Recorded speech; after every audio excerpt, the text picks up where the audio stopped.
Hey, Wilson Taylor here. How do you update the firmware on the DJI Osmo Pocket? Well, stay tuned and find out.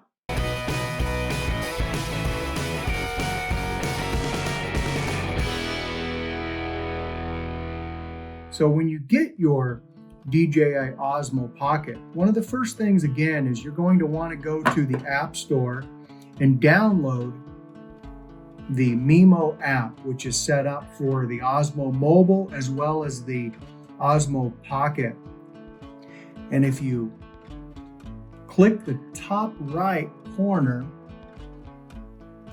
you'll notice that there is a video for the firmware update that you can look at in advance. But when you first get your DJI Osmo Pocket, the very first thing you're going to want to do is plug it into